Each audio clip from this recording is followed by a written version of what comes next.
We are born of the earth, soaked in the blood of martyrs who lived and died for freedom. So it's no wonder the politics gene found its way into our DNA too. But somewhere between the Sheikh Hasinas and the Benazir Bhuttos and the Indira Gandhis of this world, our manifestos never made it to Parliament. Our campaigns never made it to the rallies. Our votes never made it to the ballot boxes. Instead, they were cast at home, more specifically in the kitchen, because that's where our nannies and ammis and bibis found that their electorate paid the most attention.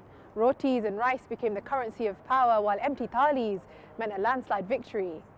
You see, our foremothers realized that the woman who ruled the kitchen, ruled the roost, ruled the hungry men whose lifeblood came from the acrid smoke of that wood-burning stove that choked our voices into the backs of our throats, and the masalas we spent generations grinding fresh every morning, with the pestles we carved from our very own spines. So when our full-bellied men went off to fight the good fight against the enemy at the border, they left a war zone in their wake, turning wife against mother, woman against woman, our sisterhood taken prisoner, and our shattered bangles as collateral damage. But I was told that time heals all, so I flipped that hourglass and tried to catch the grains of sand, hoping that time was something I could bend. Fast forward to the moment in the movie when we would call each other friend. But I soon realized that while our constituencies can change, maybe we women are destined to destroy each other in the end. Yes, we've moved out of the kitchens and into the boardrooms, the operating theatres, the publishing houses, so you'd think some things would have changed.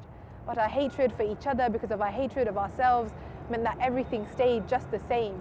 We must be some sort of masochist, because when we love our oppressors and fear our freedom, who else can we blame? While as doctors, we women have consecrated the anatomy of the human body to memory, created cures for diseases for over a century. But who knew our brown women politics would be so bloody hereditary?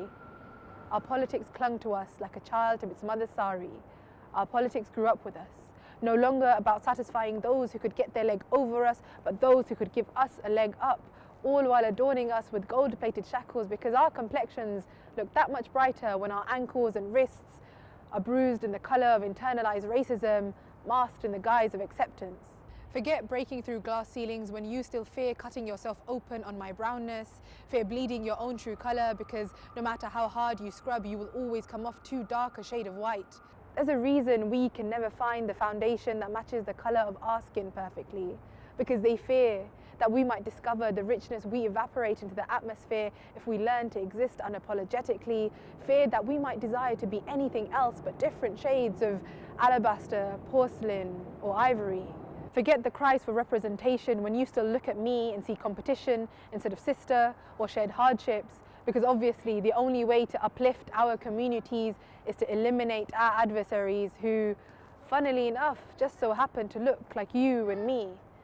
In trying to breach the borders drawn up against us by white supremacy, I refuse to let our brown women politics be passed down on in my legacy. Elevating you means elevating me, means elevating all of those dreams of our mothers that weren't allowed to be. We may have lost each other somewhere in this one-sided battle for equality. But know this, it is only when you stop hating yourself into invisibility and dare to demand our liberty. Only then will we have won the wars that have been fought on the shores of our bodies for centuries.